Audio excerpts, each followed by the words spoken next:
Слаб одзив на првиот од најавените секојдневни протести на Конфедерацијата на слободни синдикати.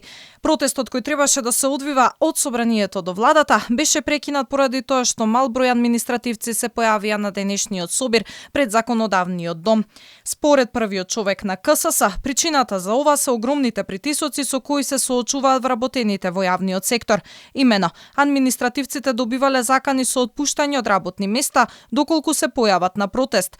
Кои ќе бидат следните чекори на КСС, ке се знае откако вонредно ќе заседава членството на Конфедерацијата, со цел да се утврдат какви и од каде доаѓаат притисоците врз јавниот сектор. Имаме јавување и дојави дека се прават огромни притисоци и репресии врз нашето членство да не излегува на протести. Која е причината, сите ја знаеме.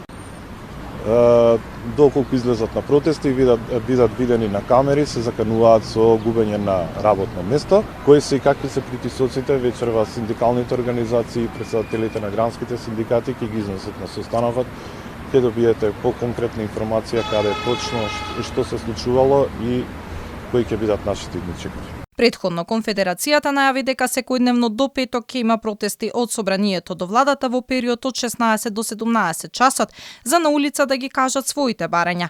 Усогласување на платите со растот на минималецот и зголемување на бодот за 103 денари, со што најмалата плата во јавна администрација би била 18.200 денари. Барањата е усогласување на платите согласно покачувањето на минималната плата, од причина што во овие 4 години минималната плата се покачи за 78%, а платите во јавниот сектор само за 5%, се направи едно промнување на платите. Од една страна дел од вработените во јавниот сектор земаат и под минимална плата, основна плата, но и направи притисок врз останатите плати што се повисоки. Според КСС, со овој проблем се засегнати околу 100.000 работници во државата.